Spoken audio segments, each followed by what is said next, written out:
नमस्कार साथियों।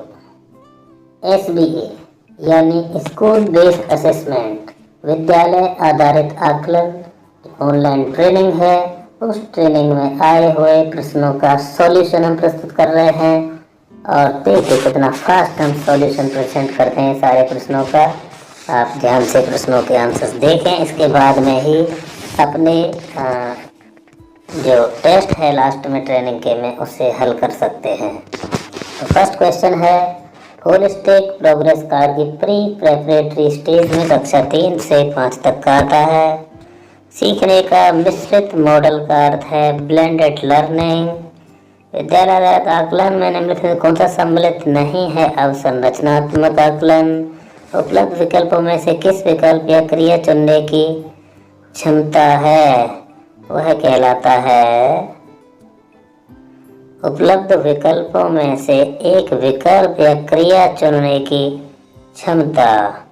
इसमें समालोचनात्मक चिंतन, निर्णय क्षमता, स्वजागरूकता, समस्या समाधान। एक विकल्प चुनने की क्षमता क्या कहलाती है? समस्या समाधान। वह उपकरण जिसका उपयोग सीखने के लिए आकलन सीखने के रूप में आकलन सीखने का आकलन तीनों रूपों में होता है, वह कहलाता है रेटिंग स्केल। एक शिक्षक मल्टीग्रेड सिंगल रूम कक्षा में पढ़ाता है। वह अपनी कक्षा के सभी बच्चों का अवलोकन और उनसे बातचीत कर अपनी डायरी में उनकी व्यक्तिगत, सामाजिक, भावना, शैक्षिक क्षमताओं के बारे में लिखता है। आपके अनुसार शिक्षक की यह डायरी उसके क्या काम आती होगी?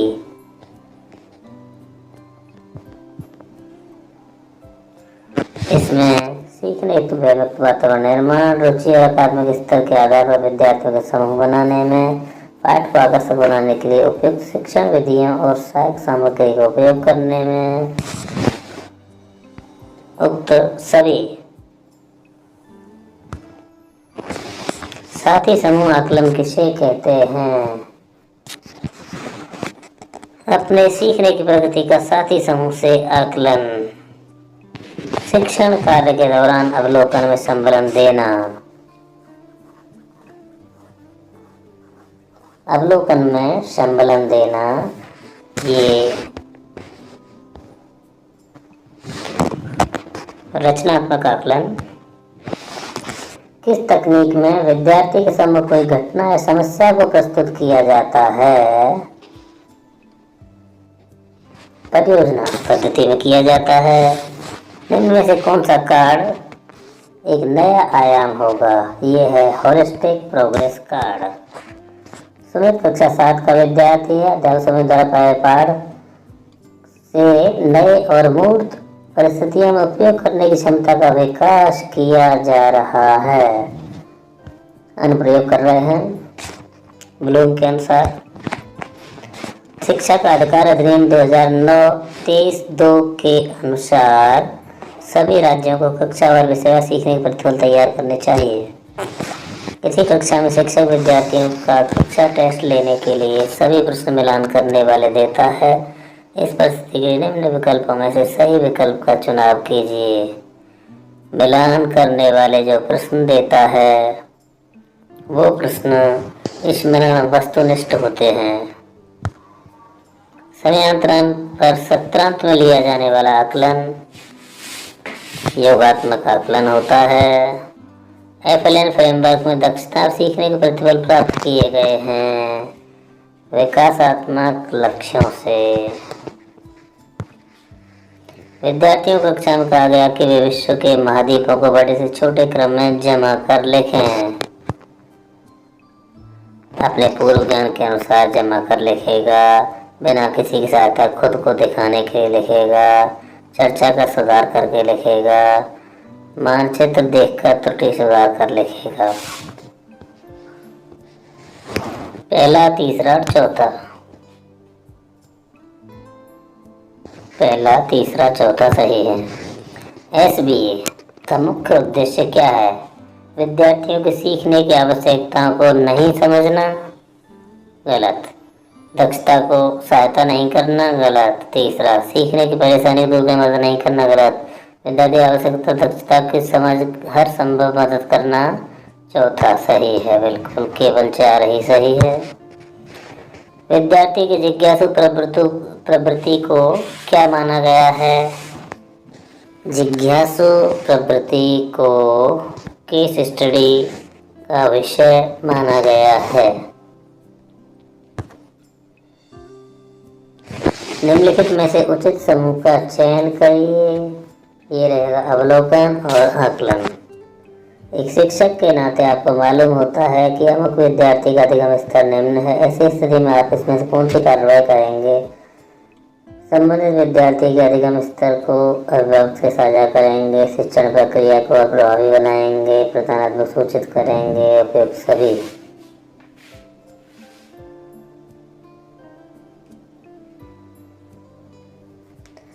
इसमें देखिए, शिक्षण प्रक्रिया को और प्रभावी बनाएंगे। इसके अलावा बाकी सारे होने चाहिए इसमें। सभी निम्न में से सुमेलित नहीं है। इनमें से सुमेलित नहीं है। तर्क अनुभव, अंतर वैयक्तिक संबंध। तर्क अनुभव के आधार पर एक समझौते पर आने की क्षमता, ये सुमेलित नहीं है। वह उपकरण इसका अंतर संबंध चेकलिस्ट, पोर्टफोलियो परीक्षा, उपख्यानात्मक रिकॉर्ड आदि के साथ है। ये रूब्रिक्स का संबंध, रूब्रिक्स विद्यालय आधारित आकलन की आवश्यकता है। आकलन को और लचीला करने हेतु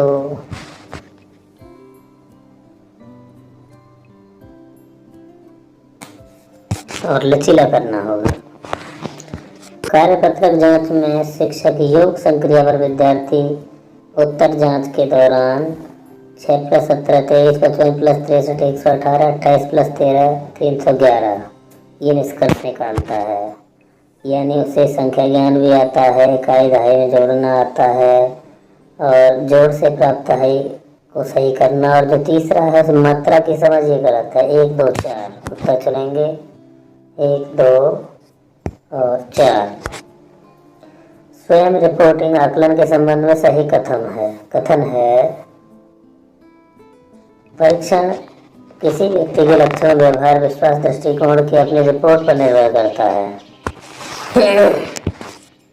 NEP 2020 में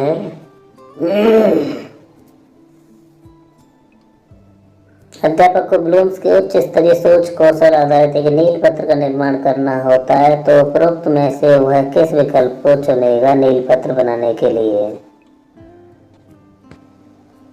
अनुवाद, अनुप्रयोग, विश्लेषण और मूल्यांकन। विद्यार्थी के सीखने की प्रगति का आकलन करने के लिए शिक्षकों और हितधारकों के मार्ग निर्देशक बिंदु, सीखने के प्रतिफल। इनके समूह में से कौन सा समूह होलिस्टिक प्रोग्रेस कार्ड की सभी स्टेजों को बताता है? फाउंडेशनल, प्रिपरेटरी, मिडिल और सेकेंडरी। किशोर गरीब परिवार से है, पढ़ने का बहुत शौक है, ड्राइंग और मौखिक अभिव्यक्ति बहुत अच्छी है, पर पारिवारिक जिम्मेदारियों के कारण विद्यालय में अधिकांश अनुपस्थित रहता है। ऐसे में शिक्षक होने के नाते आप क्या करेंगे?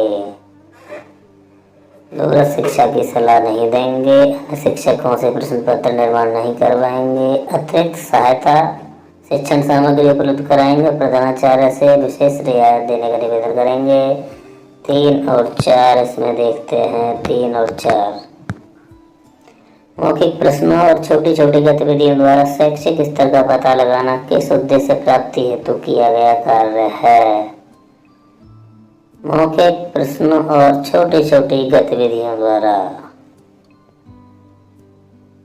मौखिक प्रश्नों और छोटी छोटी गतिविधियों द्वारा शैक्षिक स्तर का पता लगाना।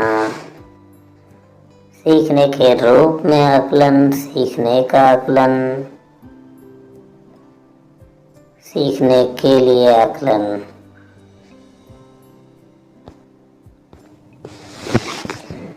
सीखने के लिए आकलन निम्न में से दक्षता आधारित शिक्षा का प्रतिफल नहीं है। इसमें अवबोध का भार कम हो जाता है।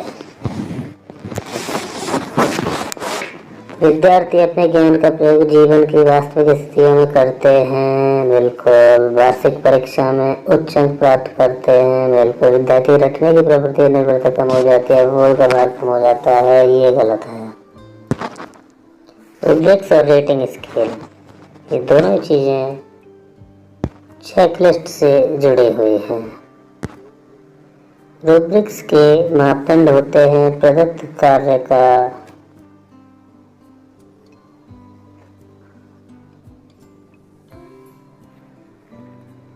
आकलन, चेकलिस्ट, जांच प्रक्रिया और परिणाम,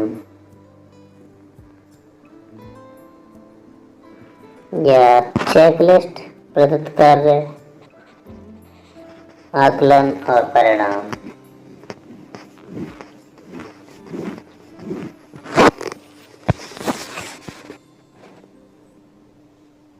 ये ठीक है। राष्ट्रीय शिक्षा नीति 2020 के अनुसार राष्ट्रीय शिक्षा नीति 2020 के अनुसार शैक्षिक प्रणाली का उद्देश्य है बेहतर इंसान तैयार करना। सहपाठी द्वारा दी जाने वाली प्रतिपुष्टि का लेखन में कभी कभी प्रयोग किया जाना चाहिए। जो डाटा किसी विद्यार्थी के संबंधों के बारे में सूचित करता है वह प्राइमरी डाटा कहलाता है। मिलान करेंगे। योगात्मक आकलन, असेसमेंट ऑफ लर्निंग, रचनात्मक आकलन, असेसमेंट फॉर लर्निंग,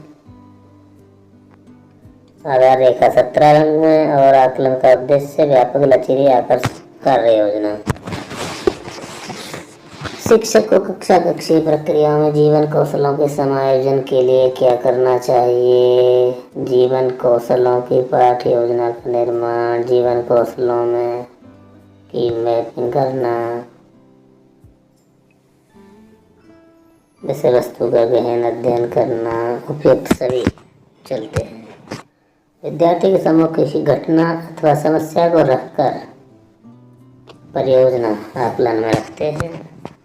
रूब्रिक्स क्या है? एक विशिष्ट कार्य पर विद्यार्थियों का आकलन करने के उद्देश्य से किए जाने मानदंडों का एक व्यापक समूह है। रूब्रिक्स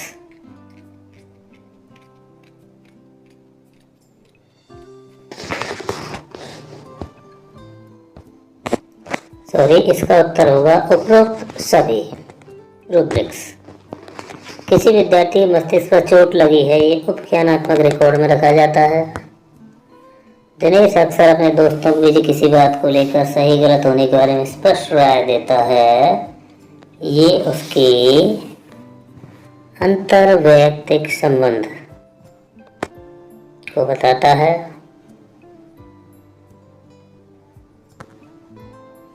ब्लूप्रिंट निर्माण निम्नलिखित में से किस आकलन का महत्वपूर्ण हिस्सा है? ब्लूप्रिंट निर्माण योगात्मक आकलन का महत्वपूर्ण हिस्सा है। कक्षा 9 के अध्यापक के द्वारा विद्यार्थी से पूछा गया प्रश्न कि यदि भारत की स्थिति 68 डिग्री 7 मिनट से 97 डिग्री 25 मिनट पूर्वी देशांतर की जगह 120 डिग्री से 150 डिग्री पूर्वी देशांतर होता तो भारत के दक्षिण में कौन सा महासागर होता? मैं अध्यापक ब्लूम्स के किस स्तर की बात कर रहा हूँ?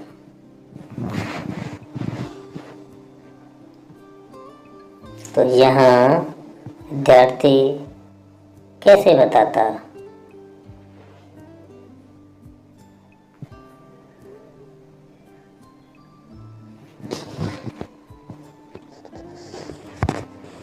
विश्लेषण।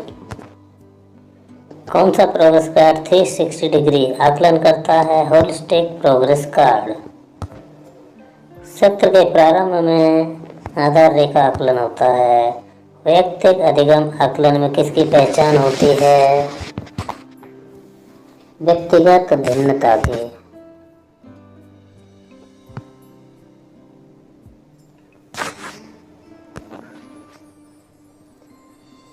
जिसका उपयोग शिक्षकगण मौखिक, लिखित, प्रदर्शन आदि तरीकों से करते हैं।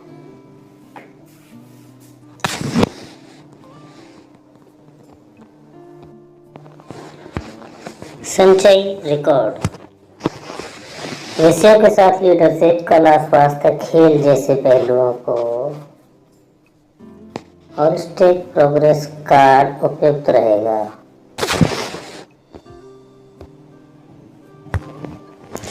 निम्न में से समूह अधिगम आकलन नहीं है। सहपाठी अधिगम आकलन, समवयस्क अधिगम आकलन, उपाख्यान अधिगम आकलन, सहबंधु समवयस्क अधिगम आकलन ये नहीं है।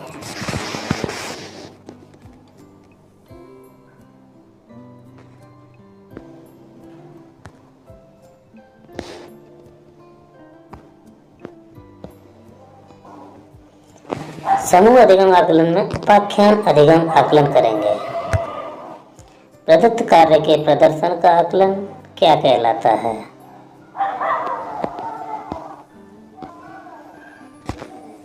कारण पूर्णता।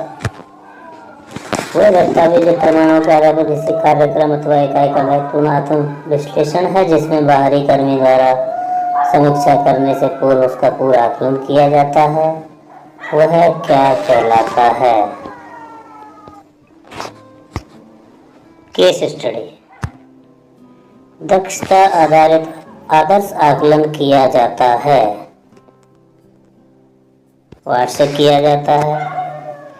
पोर्टफोलियो का अवलोकन निम्नलिखित में से किसका मुख्य भाग है? पोर्टफोलियो का अवलोकन योगात्मक आकलन का भाग है। निम्नलिखित में से असंगत समूह का चयन कीजिए।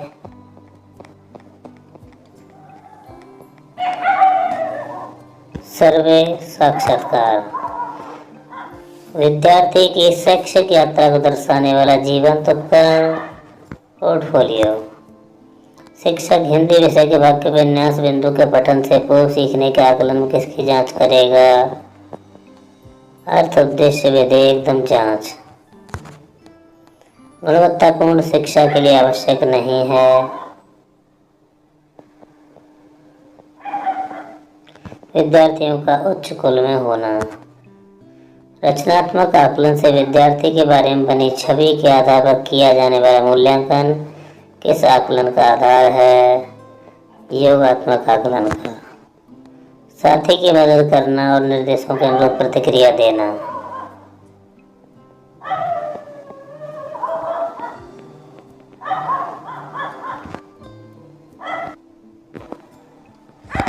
योगात्मक आकलन। एनईपी 2020 के विद्यार्थी के बहुआयामी विकास के लिए क्या सुझाव है?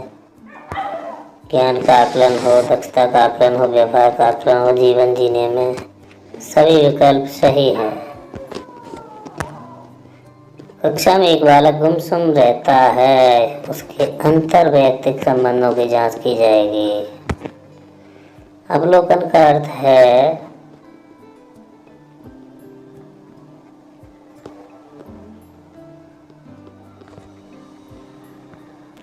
घटनाओं के स्वतः घटित होते समय अपने ज्ञानेंद्रिय स्वविचारित अध्ययन करना अवलोकन है।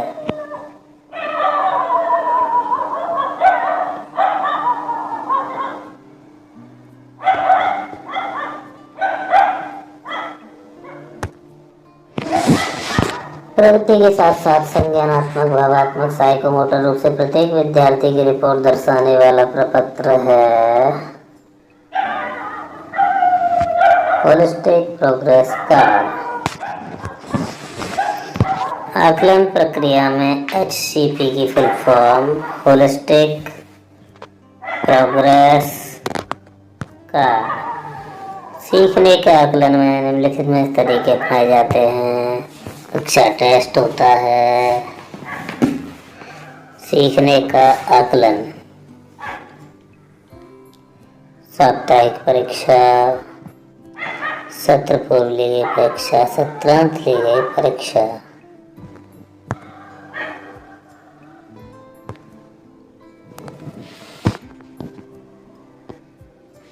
इसमें चौथा सत्रांत ली गई परीक्षा, केवल 4 ही सही है।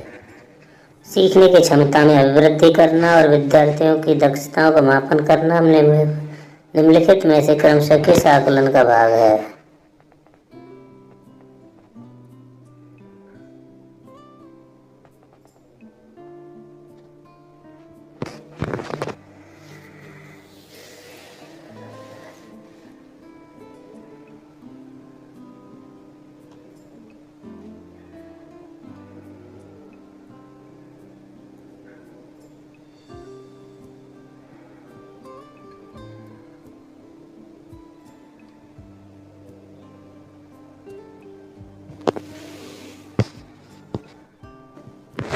सीखने की क्षमता में अभिवृद्धि करना और विद्यार्थियों की दक्षताओं का मापन करना, ये रचनात्मक और योगात्मक आकलन के भाग हैं। प्रोजेक्ट, परियोजना, तकनीक को गतिविधियों में बांटकर छोटे छोटे कार्यों में बांटना। NEP 2020 के आकलन के मूलभूत मार्गदर्शक सिद्धांतों पर चर्चा की गई। बुनियादी साक्षरता, संख्या ज्ञान, सीखने का सरल मूल्यांकन, वास्तविक प्रज्ञा, विशेष ध्यान, गुणोत्तर शिक्षण, जोड़ 1, 2 और 4, 1, 2 और 4। दस्तावेजीकरण के बोझ को कम किया जा सके। SBA की आवश्यकता इसलिए है क्योंकि दस्तावेजीकरण के बोझ को कम किया जा सके, भाव केंद्रित गतिविधि शिक्षा हो, विद्यार्थी भय और तनाव से मुक्त हों, अपनी अभिव्यक्ति देने में असमर्थ रहें। चौथा तो नहीं, 1, 2, 3। चलो अब रिजल्ट देखते हैं।